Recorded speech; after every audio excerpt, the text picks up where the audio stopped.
Assalamualaikum warahmatullahi wabarakatuh. Kami dari kelompok 8 ingin mempresentasikan mengenai makalah analisis Gojek dan Toyota.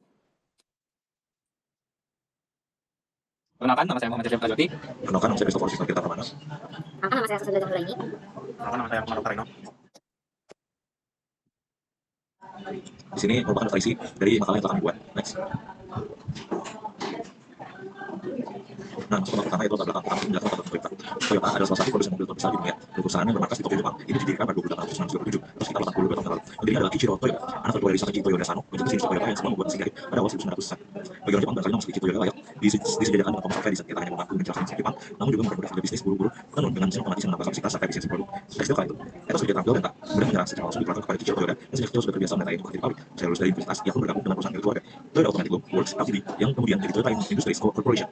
Sebelum saat itu, Toyota wafat, ia berpesan pada anaknya untuk melanjutkan bisnis tersebut. Begitu, Kiichiro Toyoda rupanya lebih menyukai industri otomotif, yang ketika itu dianggap sebagai perusahaan penuh risiko. Sebab sebelumnya perusahaan Jepang yang terjun dalam bidang tersebut, Kenneth E. Hendrickson dalam Encyclopedia of the Industrial Revolution menceritakan masa awal berdirinya perusahaan mobil Toyota. Rencana Kiichiro Toyoda yang bakal memproduksi kendaraan di dalam negeri yang langsung mendapat dukungan dari pemerintah Jepang. Maka pada tahun 1909, ia berikan pada Amerika Serikat untuk mempelajari serta mengambil inspirasi untuk mengembangkan industri otomotif. Berkali-kali ia keluar masuk pabrik di Detroit dan mempelajari jangkauan mobil-mobil Chevrolet maupun Ford sebelum membuat sendiri mobil yang terlama ia idamkan.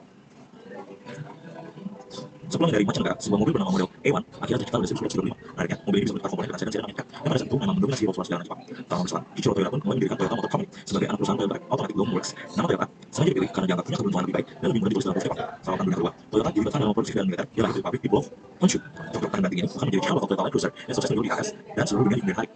Setelah kematian Kiichiro Toyoda pada 1992, perusahaan makin gencar memproduksi mobil dan mulai mengekspor kendaraan berat di dunia. Laman Britannica catat pada 1996, Toyota memposisi perusahaan bus dan truk Hino. Nippon Denso juga Daihatsu Motor Company. Hingga 1970-an, Toyota disebut telah berhasil menjual lebih dari 1 juta kendaraan secara global. Bahkan selama beberapa kali, perusahaan ini menjadi produsen mobil terbesar di Jepang dan terus berkembang di pasar Amerika Serikat. Toyota pun terkenal sebagai kendaraan bergaya rendah, hemat bahan bakar, serta andal. Seperti disebutkan pada Corolla, sedan paling tampak di dunia. Kini, Toyota pun muncul sebagai produsen mobil yang memiliki fasilitas produksi di banyak negara, mulai dari Argentina, Brazil, Kanada, China, Colombia, Republika Ceko, Mesir, Prancis, Malaysia, Meksiko, Filipina, Polandia, Portugal, Rusia, Afrika Selatan, Sri Lanka, Thailand, Turki, Uni Emirat Arab, Inggris, Amerika Serikat, Venezuela, Vietnam, dan juga Indonesia. Selanjutnya merupakan latar Gojek, market publik e-commerce, strategi dan inovasi bisnis berbasis digital. Sandri Ade Sitorwa dan kawan-kawan pada 2022 perusahaan Gojek dirintis oleh Nadiem Makarim berdasarkan pengalamannya setiap hari bekerja saat kerja. Menurut pengamatan Nadiem, sebagian besar perusahaan Gojek menghabiskan punya manfaat untuk upah. Selain itu, Nadiem menilai bahwa Gojek adalah transportasi umum yang menghasilkan kecuali dalam transportasi umum lain. Dengan segala keresahannya tersebut, Nadiem melihat peluang untuk membangun dan menambahkan layanan untuk Gojek sekaligus penumpangnya. Dengan segala pertimbangannya, Nadiem mendirikan Gojek pada 13 Oktober 2010. Awalnya Gojek hanya mempunyai 20 pengemudi di awal perintisannya. Gojek juga belum merintis aplikasi transportasi online dan menggunakan call center untuk menghubungkan antara penumpang dan pengemudi. Pada tahun 2014, Nadiem Makarim mulai memperoleh tawaran investasi dengan adanya suntikan dana tersebut. Gojek akhirnya meluncurkan aplikasi untuk Android dan iOS pada 7 Januari 2015. Selain menggunakan aplikasi, sistem pemesanan call center tidak lagi digunakan.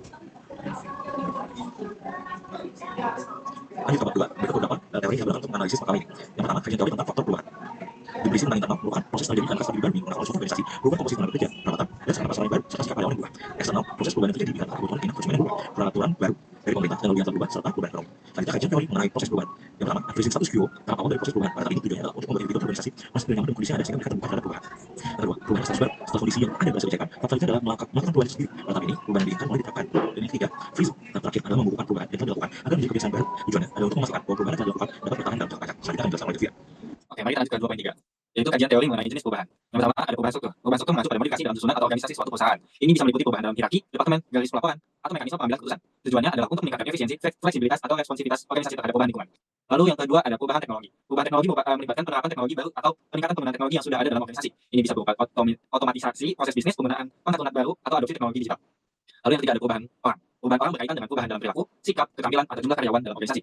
Ini bisa melibatkan pelatihan, pengembangan, rekrutmen, atau bahkan pemutusan hubungan kerja. Lanjut ke 2.4. Kajian teori mengenai berbagai penolakan. Yang pertama, edukasi dan komunikasi. Menjelaskan secara jelas alasan penolakan dengan menggunakan data, fakta, atau logika, membangun pemahaman bersama, meningkatkan kredibilitas, dan membuka kemungkinan kerjasama di masa depan. Kekurangannya adalah membutuhkan waktu yang lebih lama dan bisa memicu perdebatan jika penjelasannya tidak memadai. Lalu yang kedua ada partisipasi, mengajak orang lain untuk terlibat dalam proses pengambilan keputusan sehingga mereka merasa didengar dan dihargai. Digunakan ketika ingin mencapai konsensus atau suatu kompromi. Keuntungannya membangun hubungan yang lebih baik, meningkatkan motivasi, dan memperkuat keputusan. Kekurangannya membutuhkan waktu yang cukup lama dan bisa menghambat proses pengambilan keputusan. Lalu yang ketiga, fasilitas dan dukungan. Menawarkan bantuan atau dukungan alternatif untuk membantu orang lain mencapai tujuan mereka. Digunakan ketika ingin menjaga hubungan baik sambil tetap menolak permintaan. Memiliki keuntungan sebagai menunjukkan empati dan kepedulian serta membuka peluang untuk kerjasama di masa depan. Dan kerugian bisa disalahartikan sebagai tanda kelemahan atau ketidaktegasan. Lalu yang terakhir, negosiasi. Mencari solusi kompromi yang dapat diterima oleh semua pihak. Digunakan ketika ada ruang untuk negosiasi dan kedua belah pihak memiliki kepentingan yang saling terikat. Memiliki keuntungan untuk mencapai kesepakatan yang saling menguntungkan dan kekurangannya membutuhkan keterampilan negosiasi yang baik dan bisa memakan waktu yang cukup lama. Lalu yang kelima ada manipulasi pemaksaan. Menggunakan teknik yang tidak jujur atau memaksa orang lain untuk menerima keputusan. Jarang digunakan karena biasanya digunakan dalam situasi yang lebih profesional, memiliki keuntungan cepat dan efektif namun dalam jangka pendek, memiliki kekurangan dapat merusak hubungan menurunkan kepercayaan, dan menimbulkan konflik. Bab 3. Analisa. 3.1. Analisa faktor perubahan. 1. Perubahan eksternal Toyota. Toyota Motor Corporation atau TMC adalah produsen otomotif yang berkantor di pusat Jepang. Perusahaan ini berfokus pada desain dan produksi mobil, dan yang sebagian besarnya itu produknya adalah mesin, kendaraan, dan suku cadang otomotif. Adanya perubahan eksternal ini karena dengan adanya pendatang baru dalam industri otomotif, banyak persaingan yang begitu ketat dan faktor politik yang mempengaruhi bisnis Toyota. Kedua, perubahan eksternal Gojek. Saingan dari Grab dan Uber atau sebelum Uber meninggalkan Asia Tenggara mendorong Gojek untuk terus berinovasi dan memperluas layanannya dengan menciptakan GoPay dan GoSend sebagai bagian dari strategi mereka yang berkembang pesat di industri transportasi online di Indonesia. Krisis COVID-19 juga turut berpengaruh terhadap Gojek. Permintaan untuk layanan antar makanan mengalami peningkatan signifikan, sementara permintaan untuk layanan ojek online menghadapi penurunan karena adanya pembatasan sosial yang diterapkan dalam situasi pandemi ini. Gojek ini harus mampu menyesuaikan model bisnisnya dengan perubahan polanya saat konsumen mulai beralih pada preferensi baru akibat dampak dari pandemi COVID-19. Yang ketiga, perubahan internal Gojek. Perubahan internal adalah faktor yang berasal dari dalam perusahaan itu sendiri, seperti perubahan dalam struktur organisasi, kebijakan perusahaan, dan strategi operasional. Gojek juga berfokus pada inovasi internal dengan menciptakan budaya kerja terbuka dan kolaboratif. Mereka mendorong karyawan untuk berpikir kreatif dan memberikan ruang bagi pengembangan ide-ide baru. Ini terlihat dari banyaknya fitur baru yang terus diperkenalkan untuk memenuhi kebutuhan pasar yang terus berubah. 3.2. Analisa proses perubahan. Yang pertama, unfreezing status quo Toyota. Awal mula perubahan perusahaan Toyota yaitu berawal dari Kiichiro Toyoda mengusulkan untuk produk just in time. Just in time ini awal dari sistem produksi Toyota saat ini. Kiichiro Toyoda itu percaya bahwa ia sangat memastikan tidak ada kekurangan dan kelebihan. Seiringnya berjalannya waktu, produksi just in time terpaksa dihentikan karena ada regulasi diperketat selama masa perang, dan konsep just in time tidak sepenuhnya terwujud hingga tahun 1954. Yang kedua, Gojek. Gojek yang dimulai sebagai perusahaan ride hailing ini telah berkembang menjadi salah satu super app terbesar di Indonesia dan Asia Tenggara pada tahun 2010 sampai tahun 2014. Memasuki yang namanya tahap awal di mana didirikan oleh Nadiem Makarim dengan fokus utamanya sebagai layanan transportasi atau ojek panggilan melalui gadget. Tahun 2015 sampai 2016 adalah tahap pertumbuhan meluncurkan aplikasi mobil yang menjadi titik perubahan signifikan tahun 2020 sampai sekarang. Stabilitas dengan basis pengguna yang besar di Asia Tenggara. Terakhir tahun 2021 yaitu sekarang Gojek dan Tokopedia melakukan merger untuk membentuk GoTo dengan tujuan untuk menciptakan ekosistem digital terbesar di Indonesia yang mencakup berbagai sektor. 3.2. Perubahan ke status baru di Toyota. Pada tahun 13 Juni tahun 2023, Toyota City Jepang mengumumkan akan ada teknologi baru yang mendukung transformasinya menjadi perubahan mobilitas. Mereka juga memaparkan tentang mobil masa depan berdasarkan 3 hal. Pertama, mereka ingin mengajak keselamatan dan keamanan yang nyaman tanpa kompromi. Kedua, masa depan itu akan dibangun oleh semua orang. Dan ketiga, mereka akan mempercepat lokalisasi. Mereka akan meluncurkan pabrik BEV generasi berikutnya secara global pada tahun 2026, lalu pada tahun 2030 1,7 unit mobil dari 3,5 juta secara keseluruhan akan disediakan. Lalu pada tanggal 13 Juni tahun 2023, Toyota City Jepang mengumumkan ada teknologi baru yang mendukung transformasinya menjadi perusahaan mobilitas. Mereka juga memaparkan tentang mobil masa depan berdasarkan 3 hal. Pertama, mereka ingin berulang sih. Chris, lu masukinnya salah ya? 3.3. Kajian teori mengenai jenis perubahan struktur, yaitu Toyota. Pada tanggal 7 September tahun 2023, Toyota City Jepang mengumumkan bahwa mereka menerapkan perubahan pada struktur organisasi, struktur eksklusif karyawan profesional yang berlaku pada tanggal 1 Oktober tahun 2003 karena bertujuan untuk mewujudkan masyarakat yang mobilitas tinggi untuk menggerakkan inisiatif intelijen yang berpusat pada mobilitas dan mendirikan organisasi baru untuk promosi terpadu bisnis terkait pengembangan perangkat lunak. Lalu Gojek. Sebelum pasca mager Gojek, Tokopedia itu menjadi pada Mei 2021, yang dimana GoTo yang mengintegrasikan GoPay, GoFood, dan lain-lain. Seiringnya berjalan waktu, GoTo resmi pada tahun 22 November dengan menerapkan struktur organisasi baru. Masing-masing memiliki unit bisnis, yaitu on-demand, e-commerce, dan financial service. 3.2. Perubahan teknologi. Toyota dihadapkan dengan berbagai tantangan, itu dengan adanya perubahan inovasi teknologi, yang dimana Toyota harus mengembangkan yang namanya teknologi ramah lingkungan seperti keadaan hibradia dan listrik.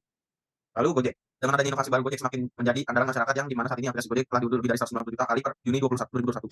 Yaitu inovasinya ada GoFood, inovasi layanan transportasi, inovasi layanan logistik. 3.3. Perubahan orang. Toyota perubahan tanggung jawab eksklusif dan karyawan profesional, senior manajemen, senior dan eksklusif, tingkat manajer umum, senior dan di atasnya, yang dimana sebagai akibat perubahan organisasi. 3.4. Kajian teori mengenai berbagai penolakan edukasi dan komunikasi. Toyota memberikan edukasi dan komunikasi yang efektif dan positif melalui media sosial yang mampu dipahami secara optimal dan makin meningkatkan rasa solidaritas dan menyamakan persepsi dalam upaya menyebarkan nilai-nilai positif ke masyarakat di era digital ini. Lalu Gojek. Melalui gadget bisa berinteraksi dengan pelanggan. 3.4. Partisipasi. Perubahan Toyota ini berharap agar para anggota komunitas menambah pengetahuan karena termasuk di bagian masyarakat yang akan berada di sosial media yang saat ini marak digunakan sebagai sarana komunikasi. 3. Negosiasi. Toyota negosiasi terkait pada penjualan mobil. Kalau Gojek untuk layanan Gorat itu bisa nego untuk memungkinkan pelanggan. 3.4. Manipulasi dan pemaksaan. Toyota pernah terkena skandal manipulasi terhadap data Tower Sampling dan perusahaan Daihatsu. Lalu Gojek ada biasanya dari beberapa organ fiktif. 4. Jadi kesimpulan dan sarannya itu Toyota Motor Corporation TMC telah menghadapi berbagai tantangan dan perubahan yang berasal dari faktor eksternal maupun internal. Perubahan seperti persaingan industri yang semakin ketat, kehadiran pendatang baru, serta faktor politik dan regulasi membuat Toyota untuk beradaptasi dengan cepat. Toyota telah menunjukkan komitmen pada inovasi dan informasi melalui berbagai langkah strategis, termasuk implementasi sistem just in time dan penerapan teknologi baru. Toyota juga pernah menghadapi tantangan berupa manipulasi data yang berdampak pada reputasi perusahaan. Meskipun mereka berhasil pulih melalui transparansi dan pengawasan internal yang lebih ketat, namun secara keseluruhan Toyota menunjukkan mengadaptasi yang cepat, inovasi berkelanjutan dan pengelolaan perubahan yang efektif adalah kunci keberhasilan dalam menghadapi tantangan global. Namun Toyota bisa meningkatkan lagi daya saing melalui inovasi. Toyota harus berinvestasi dalam teknologi baru seperti kendaraan listrik, kendaraan berbahan bakar hidrogen, dan kendaraan otonom yang menghadapi persaingan dan pendatang baru di industri otomotif. Kalau Gojek telah menunjukkan kemampuan beradaptasi dan inovasi dan menghadapi perubahan eksternal dan internal. Dengan strategi yang fleksibel, Gojek mampu berkembang di layanan ride hailing dan menjadi super app yang mendominasi super pasar di Indonesia dan Asia Tenggara. Pendekatan strategis dan kolaborasi internal yang kuat menjadi kunci keberhasilan dalam proses transformasi ini. Dan menurut kami, Gojek harus memanfaatkan data pelanggan untuk mengidentifikasi kebutuhan baru dan memperluas layanan mereka. Misalnya, menambahkan fitur khusus untuk kebutuhan pandemi seperti pengantaran medis atau belanja bahan pokok agar pelanggan merasa aman. Ya. Sekian presentasi dari kelompok kami. Apabila ada kesalahan kata atau penjelasan yang kurang jelas, selebihnya terima kasih atas kesempatannya. Wassalamualaikum warahmatullahi wabarakatuh.